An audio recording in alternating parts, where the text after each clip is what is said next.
नमस्कार, प्रणाम आप सभी सम्मानित साथियों को। पूर्वांचल संदेश आज एक विशेष पेशकश के साथ आप सभी के बीच में एक ऐसे शख्स को लेकर के आया है जो लगातार हादसों में ज़िंदगियाँ बचाने का काम करते हैं। बस्ती जनपद में राम जानकी मार्ग के देवदूत कहे जाते हैं और लगातार आपके द्वारा अगर हम बात करें तो स्थितियाँ ये होती हैं कि सड़क हादसे होते हैं, वाहन निकलते रहते हैं और कोई उस घायल को उठाने का प्रयास तक नहीं करता। लोग इस झंझट से बचने का प्रयास करते हैं। कोई जो है अपने काम को लेकर के जल्दी में होता है। कोई इस जद्दोजहद में नहीं पड़ना चाहता, विवादों में नहीं पड़ना चाहता, तमाम सवालों में नहीं पड़ना चाहता। ऐसे में जो शख्स हमारे साथ हैं, डॉक्टर प्रेम त्रिपाठी जी, वो लगातार बस्ती जनपद में सड़क हादसों में ज़िंदगियाँ बचाने का काम करते हैं। आपको राम जानकी मार्ग का देवदूत कहा जाता है। अगर कहा जाए तो आप जो है सड़कों पर जो घायल होते हैं, उनके लिए फरिश्ता बनकर पहुँचते हैं। सबसे पहले डॉक्टर प्रेम त्रिपाठी जी, आपका पूर्वांचल संदेश के इस विशेष पेशकश में बहुत-बहुत स्वागत है। पूर्वांचल टीम की समस्त कार्यकारिणी सभी टीमों को बहुत-बहुत हार्दिक शुभकामनाएं और सादर प्रणाम। साथ ही साथ आपके जनता जनार्दन को भी मेरा प्रणाम, जिनका अपार सहयोग और सानिध्य प्राप्त होता रहता है, आशीर्वाद प्राप्त होता रहता है। डॉक्टर प्रेम जी, सबसे पहला सवाल आपसे, चूँकि स्थितियाँ होती हैं, अक्सर देखने को मिलता है, दुर्घटना हो रही है, घायल सड़क किनारे तड़प रहा है और लोग बगल से फर्राटे भरते नज़र आते हैं। कोई इस जद्दोजहद में पड़ना नहीं चाहता। सबसे पहले आप ये बताएँ कि हादसों में ज़िंदगी बचाने की शुरुआत के बारे में आप कैसे मन बनाए कि आखिर कैसे लोगों की मदद की जाए? डॉक्टर प्रेम जी। दरअसल है क्या कि मानवोचित गुण होता है कि अगर कोई दुर्घटना होती है और व्यक्ति देख करके उसकी इच्छाएँ तो होती हैं कि हम उसकी मदद करें। ज़्यादातर मैंने देखा है कि लोगों की इच्छाएँ होती हैं, लेकिन पूर्व में कानूनी व्यवस्थाएँ ऐसी थी, दाँव-पेच ऐसे थे कि लोग उसमें फँसना नहीं चाहते थे, जैसा आपने कहा। तो लोग छोड़ कर के चले जाते थे। सबसे पहले जब मैं इस पेशे में आया 2015 की बात है, मैं अपने क्लिनिक से घर के लिए जा रहा था। दीपावली का दिन था, बस्ती जिले में एक स्थान पड़ता है चकदहा। चकदहा प्राइमरी के सामने दुर्घटनाग्रस्त एक नवयुवक पड़ा था जिसकी उम्र मुश्किल से 20-22 साल थी। लोग घेर करके खड़े तो थे लेकिन उसे रोड से हटाना नहीं वाजिब समझ रहे थे। तो मैंने सोचा कि इसको हटवा दिया जाए। हटवा करके मैंने पुलिस को फ़ोन किया, एम्बुलेंस को फ़ोन किया, लेकिन चूँकि दीपावली का दिन था, ना तो पर्याप्त पुलिस बल मिल पाई और ना ही एम्बुलेंस। मानवतावश मैंने सोचा इसको अस्पताल तक पहुँचा दिया जाए। अस्पताल पहुँचाने के चक्कर में पुलिस वाले मुझे कैली तक लेकर के गए और मेरी दीपावली की रात कैली में ही बितवा दी। जब बच्चे को होश आया तो पता लगा कि हमारी गलती नहीं थी। तो मुझे मनोबल मिला कि अगर मेरी गलती नहीं होगी, तो मुझे कोई छेड़ने वाला नहीं होगा, बल्कि मैं मानवता के साथ खड़ा रह सकता हूँ। वहाँ से मेरा मनोबल बढ़ना चालू हुआ और तब से मैं लगातार लगभग 11 वर्षों से ये काम लगातार करते आ रहा हूँ कि जितने भी एक्सीडेंटल मेरे सामने पड़ जाते हैं या मुझे जानकारी हो जाती है, तो मैं पहुँच करके उनका भरसक प्रयास करता हूँ कि उनकी मदद की जाए। साथ ही साथ अपने क्लिनिक पर जो एक्सीडेंटल आते हैं, उनका मैं 11 वर्षों से निःशुल्क इलाज करते आ रहा हूँ। डॉक्टर प्रेम जी, पहली बार जब आपने किसी दुर्घटना पीड़ित की मदद की, उस समय उस पल का अनुभव कैसा रहा आपका? देखिए, अनुभव उस पल का तो जो मुझे रहा, काफ़ी ख़ास अनुभव रहा क्योंकि मैंने एक ज़िंदगी बचाया था एक नवयुवक की। लेकिन आपको मैं एक ऐसा हादसा बताने जा रहा हूँ कि जो वास्तव में दिल को छू गया। मैं अपने ट्रेनिंग सेंटर से बस्ती से वापिस हुआ था, ठंडी का महीना था, लुम्बिनी दुधही मार्ग निर्माणाधीन था, तो बेइली के पास पुलिया थी। मैं जब यहाँ पे पहुँचा, तो पता लगा कि मुझे सुबह-सुबह लगभग 5-6 का समय था, कोहरा घना था, बच्चे के रोने की आवाज़ आई। मैं बाइक रोका, तो आस-पास देखा तो पुलिये के बीच मुझे एक बच्चा गिरा मिला। जब मैं बच्चे को उठाया, तो मेरा हृदय अंदर से काँप गया कि बच्चा यहाँ कोई फेंक करके चला गया है। आस-पास देखा तो एक लेडीज़ भी पड़ी थी, जो किसी मोटरसाइकिल से गिर गई थी। चूँकि ठंडी में लोग ज़्यादा कपड़े पहने रहते हैं या ठंड की वजह से जान नहीं पाते हैं, तो मैं उसको उठाया पीएचसी बहादुरपुर जब लेकर के गया, तो मुझे पता लगा कि ये आपके एक चौराहा है पाँव के बाद, मैं नाम नहीं लूँगा उसका, वहाँ के सेठ जी थे, उनकी वाइफ़ थी, ठंडी की वजह से वो गिर गई थी। तो दोनों चोटिल हुए थे। बच्चे की जो रोने की आवाज़ थी, उसने मेरे दिल को झकझोर दिया और उनको जब महिला के द्वारा फ़ोन किया गया, वो सीएससी पहुँचे, तो उन्होंने धन्यवाद ज्ञापित किया। जो एहसास हो रहा उस बच्चे को बचाने का, या जो अभी टांडा पुल पे पिछले साल बस दुर्घटना हुई थी, जो उन बच्चों को जब पानी से मैंने निकाला था, उससे ज़्यादा सुखद एहसास मुझे अभी तक एहसास नहीं हुआ, जो जब 5 बच्चों को मैं पानी में घुस के निकाला था। उससे लगा कि मैं इस काबिल हूँ, ईश्वर ने मुझे इस काबिल बनाया कि मैं ज़िंदगियाँ बचा सकता हूँ। ईश्वर ने स्पेशली शायद मुझे इसीलिए डिज़ाइन किया था और मैं चाहता हूँ कि और भी ऐसे लोगों को ईश्वर डिज़ाइन करते रहे। जी डॉक्टर प्रेम जी अगर बात करें, तो ये जो कार्य है दुर्घटनाग्रस्त लोगों की मदद करना, कहीं न कहीं चुनौतीपूर्ण कार्य है और बड़ी चुनौती है। ऐसे में जैसे दुर्घटना स्थल सबसे पहले करते क्या हैं? दरअसल जब मैं घटनास्थल पर मुझे सूचना मिलती है या वहाँ पे मौजूद होता हूँ, तो मेरी हर कोशिश रहती है कि पहले उसका प्राथमिक उपचार स्थानीय स्तर पर ही हो जाए, जहाँ पे वो दुर्घटना हुआ है। साथ ही साथ मैं एम्बुलेंस को कॉल करता हूँ, एम्बुलेंस कर्मी भी अगर उपस्थित हो जाएँ, साथ मिलकर के उसका पहला काम प्राथमिक उपचार करता हूँ। चूँकि जैसा कि आप कहते हैं मैं डॉक्टर प्रेम त्रिपाठी, तो प्रोफ़ेशन मेरा है ज़िंदगी बचाना। जिस प्रोफ़ेशन में हूँ, इसका मुझे लाभ मिलता है और घटनास्थल पे मैं तत्काल उसका प्राथमिक उपचार करता हूँ। और कभी आप मुझसे मुलाकात करेंगे तो देखेंगे कि मेरे बाइक में हैंड ग्लव्स, मास्क और प्राथमिक उपचार की लगभग चीज़ें इमरजेंसी किट के तौर पे पड़ी रहती हैं, ताकि मैं राम जानकी मार्ग पे जो मेरा एरिया है, इसके बाहर भी अगर हूँ और मैं अपने साधन से हूँ, तो वहाँ पे भी अगर कोई घटना घटती है तो उसकी इलाज कर सकूँ और उस एक भी ज़िंदगी अगर मैं अपने जीवन में बचाता हूँ, तो उसका एक अलग एहसास होता है। डॉक्टर प्रेम त्रिपाठी जी जैसा कि आपने बताया कि मौके पर आप पहुँचे हैं तो प्राथमिक कुछ उपचार देते हैं। चूँकि आप जो है राष्ट्रीय स्वास्थ्य सेवक वेलफेयर एसोसिएशन के राष्ट्रीय अध्यक्ष भी हैं। तो ऐसे में आपसे एक सवाल है कि प्राथमिक उपचार देने की ट्रेनिंग आपको कहाँ से कैसे मिली? देखिए, जो ट्रेनिंग मुझे मिली, मैं अपने सीनियर्स डॉक्टर्स होते हैं जो कि गाँव में पहले भी प्रैक्टिस करते हैं, या तमाम एमबीबीएस डॉक्टर्स ऐसे हैं जिनके यहाँ हमारे जैसे लाखों युवा प्रतिवर्ष काम करते हैं। जो हमारे ग्रामीण स्वास्थ्य सेवक वेलफेयर एसोसिएशन के सदस्य हैं, या पूरे भारत के ग्रामीण चिकित्सक एक कहीं न कहीं अच्छे चिकित्सकों के यहाँ सीख करके आते हैं। अगर हम इनकी बात करें तो हमारे जो ग्रामीण चिकित्सक हैं, एक कहीं न कहीं अच्छा खासा समय इन्वेस्टमेंट करके आते हैं, जितने में एक एमबीबीएस पढ़ाई करता है, चूँकि हम लोगों की पारिवारिक स्थिति इस काबिल नहीं थी कि हम लोग उस स्तर की पढ़ाई कर सकते या उस स्तर पे पहुँच सकते। और अब तो जागरूकता हुई है, लोग जानकारी भी कर रहे हैं कि हाँ, जितना हौवा बनाया था कि एमबीबीएस की पढ़ाई में पैसे खर्च होते हैं, उतना नहीं खर्च होता। आम जनमानस में एक हौवा होता है कि अगर हम डॉक्टर्स बनने जा रहे हैं, एमबीबीएस की पढ़ाई करने जा रहे हैं, तो करोड़ों रुपए का खर्च आता है। जबकि उन लोगों को ये नहीं बताया जाता कि अगर आप एमबीबीएस की तैयारी कर रहे हैं और आप नीट क्वालीफाई कर रहे हैं, सीपीएमटी क्वालीफाई उस समय होता था, कर लेंगे तो आपके जो खर्चे हैं वो आधे से भी कम में हो जाएँगे। बल्कि जो अ, बड़े डॉक्टर्स हैं, उनका एक हौवा है। कभी-कभी स्थितियाँ ऐसी होती हैं डॉक्टर प्रेम जी हमने भी देखा है जी। सड़कों पर घायल तड़प रहा होता है, लोग छूने से डरते हैं। ऐसे में आपने उस डर को कैसे खत्म किया? चूँकि आपके सामने भी तो उस तरह की समस्याएँ आई होंगी कि पुलिस आएगी, तमाम तरीके से पूछताछ करेगी। दरअसल मेरे पिताजी पुलिस डिपार्टमेंट से थे, तो मुझे पुलिस से कभी डर नहीं लगा, क्योंकि मेरा जन्मजात था।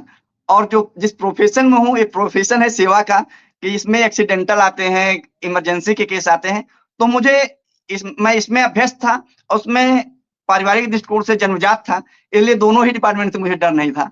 और ईश्वर को समर्थित मान करके मैं इस काम में उतर गया। जी, दुर्घटना स्थल पर जैसे तमाम तरीके की चुनौतियाँ आती हैं। तो आप चूँकि हमको लगता है बस्ती जनपद में आपने सैकड़ों ऐसे दुर्घटनाग्रस्त लोग हैं जिनकी आपने मदद किया, उनकी जान बचाने का काम किया। तो आपके सामने किस तरह की चुनौती आई? देखिए, हमारे सामने चुनौतियाँ पहले तो बहुत ज़्यादा चुनौतियाँ आती थी, जब एम्बुलेंस समय से नहीं मिल पाते थे। आज का समय है कि एम्बुलेंस 10 से 15 मिनट में मिल जाते हैं। तब चुनौतियों का सामना करना पड़ता था कि प्राथमिक उपचार के लिए जो मैंने कर दिया, उसके बाद उसको सीएससी या पीएचसी पहुँचाने में समस्या होती थी। आज के 7-8 साल पहले जब कलवाई सीएचसी नहीं थी तो लोग बहादुरपुर पहुँचाना पड़ता था या कुदरहा पहुँचाना पड़ता था, जिला अस्पताल पहुँचाना पड़ता था। तो गाड़ी जो परिवहन की समस्या होती सबसे बड़ी चुनौती थी। दूसरी चीज़ कि उसको समय से इलाज, चूँकि एक्सीडेंटल केस हो या इमरजेंसी में समय बहुत मायने रखता है। अगर हम समय से उसको इलाज के लिए हॉस्पिटल पहुँचा सकते हैं, जहाँ पे उसकी सारी व्यवस्थाएँ हो जाएँ, तो ज़िंदगी बड़े आराम से बचाई जा सकती है, अगर ऊपर वाले ने ज़रा-सा भी साथ दे दिया। तो आज के समय में तो पुलिस की वैन भी मिल जाती है और एम्बुलेंस भी समय से मिल जाते हैं। तो अब इन चुनौतियों का सामना हाँ, स्थानीय स्तर पर सामना करना पड़ता है कि जो लोग खड़े होते हैं, सबसे पहला उनका सवाल होता है, "आप इनका इलाज क्यों कर रहे हैं? अगर कुछ हो जाए इसकी ज़िम्मेदारी कौन लेगा?" भले ही वो उनके कुछ ना लगते हों, उनको उस मामले में कुछ जानकारी ना हो, लेकिन उनका ये सवाल ज़रूर होता है। तो उनको बताना पड़ता है कि मैं इस प्रोफ़ेशन से हूँ, मेरा नाम फलाँ है। तो अब तो इस एरिया के लोग मुझे जान रहे हैं, तो इस वजह से सवाल कम होती हैं। लेकिन शुरुआत में ऐसे सवालों की बौछार हो जाती थी कि मैं सोच में पड़ जाता कि पहले इलाज करूँ, पहले इनका जवाब दूँ।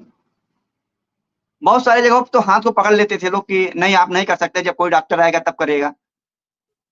लेकिन अब लोग जानते हैं, इस वजह से अब ये समस्याएँ थोड़ी-सी कम हो गई हैं। अब तो एम्बुलेंस से पहले लोग मुझे कॉल करते हैं कि डॉक्टर साहब आ जाइए और ऐसी-ऐसी घटनाएँ हैं। तो अब कवरिंग में आसानी हो गई है। लेकिन पहले इनकी बड़ी समस्या होती थी कि लोगों को सवालों का जवाब देना पड़ता था कि कुछ हो जाएगा, ज़िम्मेदारी कौन होगा? आपको कैसे पता कितनी चोट लगी है? ऐसे हज़ारों सवाल आ जाते थे और एक आदमी नहीं, जितने लोग आते थे कोई न कोई सवाल करता ही रहता था, भले ही आप काम करते चले जाइए। जी डॉक्टर प्रेम जी, अगर बात करें चूँकि स्थितियाँ देखी जाती हैं सड़क पर जब लोग तड़प रहे होते हैं, ऐसा लगता है कि मानवीय जो संवेदना है वो मर चुकी हो। मानवीय संवेदना बिल्कुल मर चुकी हो, ऐसा महसूस होता है चूँकि वाहनों से निकल रहे होते हैं। तो मानवीय जी। पहलू से अगर देखा जाए, क्या कभी किसी घायल व्यक्ति या उसके परिवार से भावनात्मक प्रतिक्रिया आपको मिली हो, जो आज भी आपके ज़हन में ज़िंदा हो? जी, ऐसे कई बार हुए हैं, यहाँ के जो लोकल लोग हैं। अभी लगभग 3-4 साल पहले एक संतोष मौर्य जी थे, बीएसएफ के जवान थे। उनका एक्सीडेंट हमारे यहाँ हुआ था और उनके हाथ टूट गए थे। वो आजमगढ़ के मूल निवासी थे, उनको जब मैंने मदद किया तो संयोग से उनको दूसरे दिन ही ड्यूटी जॉइन करना था कारगिल में, कश्मीर जाना था। तो उन्होंने कहा कि अब हम जा नहीं पाएँगे और मुझे हेडक्वार्टर रिपोर्ट करना अनिवार्य है। तो मैं अपने यहाँ से फ़ोर व्हीलर की व्यवस्था किया, उनको कैंट ले गया फैज़ाबाद, वहाँ पे उनका इलाज हो, चूँकि फ़ौज से थे, सीएचसी ले जाकर के उनको रेफ़र करवाया था। और जब मैं वहाँ उनको रिपोर्टिंग करवा कर के गया तो सेना के जवानों की तरफ से मुझे थोड़ा सम्मान किया गया था, बहादुरी भी दी गई थी और साथ जब उनके घर पे गए, तो परिवार वालों का भी काफ़ी सम्मान मिला था और जितना सम्मान उनके परिवार वालों ने दिया था, जो भूलने लायक नहीं है और आज भी समय-समय से उनके परिवार से कॉल आते रहते हैं कि मैं कैसा हूँ और अपने परिवार के बारे में बताते भी रहते हैं। डॉक्टर प्रेम जी, मदद करते समय क्या आपको कभी ऐसा लगा हो, चूँकि दुर्घटना के दौरान कभी-कभी ऐसा होता है खुद के जान को खतरा महसूस होने लगता है। तो क्या कभी ऐसी स्थितियाँ बनी कि आपको भी कहीं से कुछ खतरा महसूस हुआ हो? जी, जी। जब अभी जो टांडा पुल का ज़िक्र हुआ था, जो बस पलटा था, तो जब बच्चों को मैं निकाल करके फ्री हुआ दूसरे साइड में देखा, तो जब बस में मैं घुसा, तो बस का कंडीशन ये था कि अगर थोड़ा-सा आगे जाएँ, तो कहीं बस पलट ना जाए। तो अंदर एक डर तो बना था, लेकिन चूँकि ज़िंदगियाँ फँसी थी और लोग पीछे से मदद के लिए तैयार थे, तो थोड़ा-सा डर कम था, लेकिन ये डर बना हुआ था कि अगर बस पलटा और मैं नीचे गया तो क्या होगा? लेकिन एक ज़िंदगी की उस पे भारी थी कि जहाँ पे सारी ज़िंदगियाँ थी, कई सारी लगभग 80-85 लोग बस में थे। तो वहाँ थोड़ा-सा भय भी था और हिम्मत भी थी कि अगर मैं जाता भी हूँ तो बहुत सारी ज़िंदगी, अगर 2-4 भी बचा दिया तो एक ज़िंदगी उसमें हल्की पड़ जाएगी। तो इसलिए वो भी डर खत्म हो गया था। लेकिन मन में डर था कि अगर बस और भी नीचे गया तो मेरा क्या होगा? सबसे बड़ा सवाल एक है डॉक्टर प्रेम जी, चूँकि स्थितियाँ होती हैं जी। इस तरह के कार्यों में, अगर परिवार का सहयोग ना मिले तो फिर कार्य कर पाना संभव नहीं हो पाता है। तो आपके परिवार के लोग इस काम में क्या नज़रिया रखते हैं और आप को कैसे सहयोग कर पाते हैं? देखिए, हमारे परिवार के लोग, मैं जो भी प्रेरणा लेता हूँ अपने पिताजी से लेता हूँ। हमारे पिताजी चूँकि पुलिस डिपार्टमेंट से जुड़े हुए थे, तो सामाजिक कार्यों में उनका काफ़ी सरोकार रहा और वो समय-समय से कहते हैं कि अगर आप ईमानदारी से किसी भी काम को करते हो, तो वहाँ दिलेरी दिखाने में आपको कोई दिक्कत नहीं है, बशर्ते आप गलत काम के लिए आगे मत बढ़िएगा। जब आप गलत काम पे जाओगे, तो आपको समाज का और ईश्वर का दोनों का सहयोग नहीं मिल पाएगा। लेकिन अगर आप अच्छे काम के लिए जा रहे हो, तो आपको भरपूर सपोर्ट मिलेगा और हम 4 भाई हैं और हमारे चारों भाई मैं तो कर ही रहा हूँ, मेरे 3 और भाई भी हैं, सारे लोग इसमें काफ़ी सपोर्ट करते हैं। सड़क सुरक्षा और जागरूकता की अगर हम बात करें डॉक्टर प्रेम जी, तो लगातार जिला प्रशासन के द्वारा सड़क सुरक्षा को लेकर के जागरूकता अभियान चलाया जाता है। हेलमेट लगाने के लिए लोगों से अपील की जाती है, सीट बेल्ट लगाने के लिए लोगों से अपील की जाती है। आपके द्वारा भी लगातार इस तरह के कार्य किए जाते हैं। तो ऐसे में कितनी लोगों के अंदर जागरूकता है और आपका क्या अनुभव है? देखिए, जो मेरा अनुभव है कि जागरूकता तो है, बशर्ते अभी जागरूकता उस स्तर पे नहीं है कि जिस स्तर पे होनी चाहिए। जब तक 100% जागरूकता नहीं होगी सड़क सुरक्षा को लेकर के, तब तक ये दुर्घटनाएँ होती रहेंगी, खास तौर से देहात क्षेत्रों में। आप देखते होंगे कि सड़क पर बहुत सारे लोग हेलमेट लगा कर के नहीं, बल्कि हेलमेट को गाड़ी के पीछे या हैंडल पर टाँग करके चलते हैं। और जब कहीं पुलिस चेकिंग वगैरह देखते हैं, तो लगा लेते हैं। तो निश्चित तौर से वो अपने साथ और परिवार के साथ खिलवाड़ कर रहे हैं। इससे ज़ाहिर-सी बात है कि जागरूकता तो है, लेकिन पुलिस का डर। उनको यमराज का डर नहीं है, लेकिन पुलिस का थोड़ा-सा डर डॉक्टर है। Prem ji, helmet doctor Prem ji, helmet police से बचने के लिए होता है या जो है स्वयं की सुरक्षा के लिए होता है? मैंने कहा ना कि उनको पुलिस का डर है, यमराज जी का डर नहीं है। अगर उनका डर होता तो हेलमेट सर पे लगाते। और अ, और आपको बताएँ कि मैंने कई अच्छे लोगों को देखा है, जिनके पास हेलमेट है, लेकिन अगर उस हेलमेट को आप ऐसे दबा दीजिए तो टूट जाएगा। यानी हेलमेट होना बड़ी बात नहीं है, हेलमेट की क्वालिटी भी अच्छी होनी चाहिए, जो आपकी ज़िंदगी को बचा सके। डॉक्टर प्रेम जी, अभी आपसे एक ज़िक्र करें, बस्ती जनपद में जो स्थितियाँ हैं, जिला प्रशासन पूरी तरह से सक्रिय है और एक हिदायत दी गई है कि जिसके पास हेलमेट ना हो, उसे पेट्रोल ना दिया जाए। ऐसे में अभी एक पेट्रोल पंप का मामला आया बस्ती जनपद में ही, जहाँ पेट्रोल पंप वाले ने हेलमेट ना लगाने के कारण पेट्रोल नहीं दिया, तो पहुँचे लोगों ने पीट दिया, जो वहाँ पेट्रोल पंप पे काम करने। तो इस तरह की घटनाएँ सामने आती हैं, ऐसे लोगों को आप कैसे समझाएँगे? दरअसल देखिए, जो सरकार का नियम है, इसको लोग फ़ॉलो नहीं कर रहे हैं, निश्चित। और 10% भी लोग फ़ॉलो नहीं कर रहे हैं, जो कंटिन्यू हेलमेट लगाने वाले वो पहले भी लगाते थे, आज भी लगा रहे हैं। आप किसी पेट्रोल पंप के बाहर खड़े हो जाइए, तो लोग खड़े होकर के इंतज़ार करते हैं कि भैया कोई हेलमेट वाला आएगा तो हेलमेट माँग करके उससे लगा लेंगे। ऐसे भी पेट्रोल भरा रहे हैं और बहुत सारे पेट्रोल पंप ऐसे हैं जो बिना हेलमेट के पेट्रोल दे भी रहे हैं। प्रेम जी, और प्रेम जी, रोकेंगे आपको। जैसे जी, सड़क दुर्घटनाओं को आप करीब से देख रहे हो, लगातार लोगों की मदद कर रहे हैं। ऐसे में क्या कुछ बदलाव ज़रूरी है? क्या कुछ किया जाए कि जिससे सड़क दुर्घटनाएँ कम हो जाएँ? देखिए, इसके लिए सबसे पहले तो जो नियम और कानून है, यातायात नियम के, इसको सख्त बनाने की ज़रूरत है। कि अगर मान लीजिए आप बिना हेलमेट के 3 बार जो सिग्नल्स लगे हैं उसपे ऑनलाइन कैमरे लगे हों, कि अगर आपका की गाड़ी लगातार 3 बार, 4 बार क्रॉस करती है बिना हेलमेट के, चालक जो भी हो, तो गाड़ी का जो लाइसेंस है उसको पहली बार निरस्त करना चाहिए और गाड़ी वाहन के मालिक का भी लाइसेंस निरस्त कर देना चाहिए। बीच में नियम आया था कि अगर छोटे बच्चे गाड़ी चलाते पाए जाएँगे तो गार्डियन के ऊपर कार्रवाई होगी, ऐसा भी कभी हुआ नहीं। तो निश्चित तौर से जो नियम बनाए गए इनको अक्षरशः पालन करने से ये सड़क सुरक्षा को बढ़ावा दिया जा सकता है, ना कि सिर्फ़ कागज़ी कार्रवाई से। सरकार के बहुत सारे ऐसे नियम हैं जिससे वास्तव में ज़िंदगी नहीं, देश को सुधारा जा सकता है, सड़क सुरक्षा को सुधारा जा सकता है। लेकिन ऐसा सिर्फ़ कागज़ों में हो रहा है, धरातल पर ऐसी चीज़ें हो नहीं पा रही हैं। और जब तक धरातल पे ये चीज़ें नहीं होंगी। वैसे वैसे डॉक्टर डॉक्टर प्रेम जी, बात करें अगर इस नेक काम के लिए आपको सबसे बड़ी प्रेरणा कहाँ से मिली थी? सबसे बड़ी प्रेरणा तो मैं खुद ही नहीं जानता हूँ कि कहाँ से मिली। मैंने जब बताया पहली बार एक्सीडेंट देखा तो मुझे सिर्फ़ जिज्ञासा हुई कि इसको बचाता हूँ। लेकिन जब मैं उसको बचा लिया और उसके बाद जो खुशी मिली, तब मुझे जी। पता लगा कि वास्तव में ज़िंदगी बचाने की खुशी क्या होती है। और उसे आप प्रेरणा मानिए या ईश्वर की प्रेरणा मानिए, तब से ये काम लगातार चल रहा है। आप लगातार चूँकि जो है सड़क सुरक्षा को लेकर के लोगों को जागरूक करते हैं, हेलमेट पहनने की हिदायत देते हैं, तो क्या आप चाहेंगे कि आपके इस मिशन में और लोग भी जुड़ें और लोग भी आपके साथ हैं, उन्हें आप कैसे क्या संदेश देंगे? निश्चित तौर से मैं चाहता हूँ कि मैं अकेले नहीं, हर रास्ते पे, हर जगह पे, हर चौराहे पे ऐसे लोग हों, जहाँ पे किसी को ये इंतज़ार ना करना पड़े कि कोई आएगा उठाएगा। बिना सोचे ज़िंदगी बचाना हर किसी की ज़िम्मेदारी होनी चाहिए। जैसा कि मैं कर रहा हूँ, ऐसे और लोग करेंगे, तो निश्चित तौर से बहुत सारी ज़िंदगियाँ बच जाएँगी। अभी मैं रात में 2 बजे के आस-पास मेडिकल कॉलेज लखनऊ में था आज। वहाँ पे कहना नहीं चाहिए, ज़िंदगियाँ ऐसे पड़ी थी जैसे कबाड़ की दुकान पर कबाड़ के सामान पड़े हों। ऐसे इंसानियत पड़ी हुई, तमाम दुर्घटना के लोग हैं, तमाम बीमारियों के लोग हैं, जिसमें सबसे ज़्यादा एक्सीडेंटल हैं और दारू पीने वाले जो कि अपनी किडनी और लीवर को खराब किए हैं, ऐसी बहुतायत संख्या है।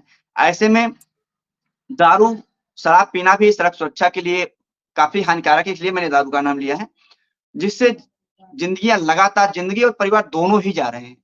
ऐसे में सरकार को जो दारू बंद की नीति है, इस पे भी ध्यान देना चाहिए और इसमें भी कड़ाई से पालन कराना चाहिए। साथ ही साथ अभी मुझे लगता है कि स्वास्थ्य इंफ्रास्ट्रक्चर को भी और बढ़ावा देने की ज़रूरत है, ताकि जो लोग मेडिकल कॉलेज या जिला चिकित्सालय पहुँचे, ताकि उनको समुचित इलाज तत्काल प्रभाव से मिल पाए। सरकार ने आयुष्मान योजना के तहत बहुत सारा लोगों को लाभ दिया है, 5 लाख तक का सुविधा भी दे रहा है कि आप प्राइवेट या सरकारी कहीं भी करा लो। लेकिन फिर भी मुझे लग रहा है कि जो सरकार के द्वारा किए गए पहल हैं, जनसंख्या के सापेक्ष अभी पर्याप्त नहीं है। डॉक्टर प्रेम जी, कभी-कभी स्थितियाँ ऐसी होती हैं, सड़क दुर्घटना में घायल व्यक्ति होता है, उसको लेकर के सीएससी या पीएचसी पहुँचते हैं और अक्सर ये सुनने में आ जाता है, खबरें मिल जाती हैं कि वहाँ चिकित्सक नदारद हैं, चिकित्सक नहीं है और दुर्घटनाओं पर क्या प्रभाव पड़ता है, जो चोटिल होता है उसके ऊपर? देखिए, जो चोटिल है वो तो ऑलरेडी गंभीर है, लेकिन साथ जो ले जाकर लेकर के जाते हैं, वो भी स्वास्थ्य व्यवस्था ना मिल पाने की वजह से वो भी आत्मिक तौर से घायल ही हो जाते हैं। उनको लगता है कि भाई अगर हमको समय से इलाज मिल पाता तो हमारा जो परिजन है, वो समय से सही हो सकता था। इसके लिए मैंने सरकार से कई बार माँग भी किया, यहाँ तक मैं स्वास्थ्य मंत्री तक गया कि जो हमारे ग्रामीण चिकित्सक हैं, इनको बेहतरी से प्रशिक्षित किया जाए और इनकी भी मदद ली जाए ताकि ये प्राथमिक उपचार जो है, वो समय से कर सकें। हायर सेंटर के लिए रेफरल सेंटर के तौर पर इनको स्थापित किया जाए और समय-समय से किया भी जाए। इसी मुद्दे को लेकर के बिहार में हमारे ग्रामीण चिकित्सक हैं, जो लगातार धरने पर हैं और कल से ही विधानसभा को घेर करके बैठे हुए हैं। चूँकि राजनीतिक सापेक्ष है, इस वजह से इसमें बाधाएँ आती हैं और मुझे लगता है कि अगर इन ग्रामीण चिकित्सकों का सर्वे करा करके इनको प्राथमिक उपचार देकर के ट्रेंड किया जाए और इनको इस फ़ील्ड में उतारा जाए, तो निश्चित तौर से मुझे लगता है कुछ सुधार किया जा सकता है। सर, आपसे अंतिम सवाल है, चूँकि आप लगातार जो है सड़क दुर्घटना में घायल लोगों की मदद करते रहे हैं। आपका लंबा अनुभव है, उसके आधार पर आम जनता को आप 3 सबसे ज़रूरी जो बातें हों, क्या कहना चाहेंगे? सबसे पहला कि सुरक्षा सड़क से नहीं, सुरक्षा घर से हो। घर के हर परिवार की ज़िम्मेदारी है कि अगर आप घर से मोटरसाइकिल अथवा कार से निकल रहे हैं, तो परिवार के लोग देखें कि आप सीट बेल्ट लगाए हो या नहीं, हेलमेट लगाए हैं या नहीं। इन ज़रूरी रूप से, अनिवार्य रूप से पालन करें कि आप हेलमेट और सीट बेल्ट लगा कर के ही निकलें। दूसरी चीज़, रोड पर चलते समय जो लोग ड्रिंक करके चलते हैं, ड्रिंक का सेवन ना करें और सड़क सुरक्षा नियमों का अक्षरशः पालन करें। जिससे क्या है कि मैं और समाज दोनों ही उनके सपोर्ट में रहूँगा।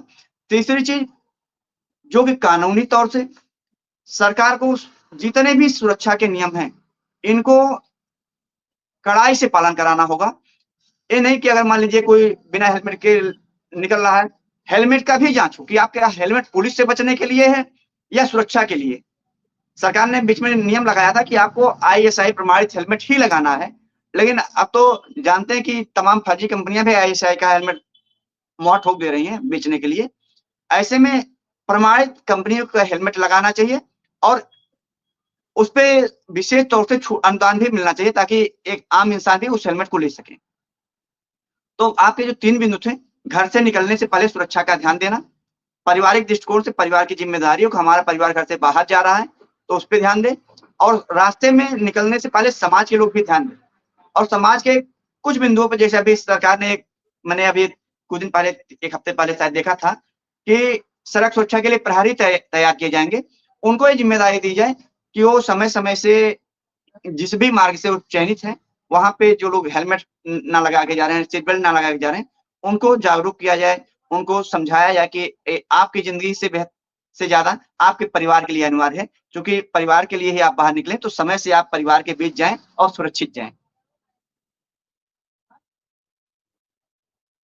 जी बहुत-बहुत धन्यवाद डॉक्टर प्रेम त्रिपाठी जी। पूर्वांचल संदेश के इस विशेष पेशकश में आपने अपना बहुमूल्य समय दिया। आपका विशेष आभार, विशेष धन्यवाद।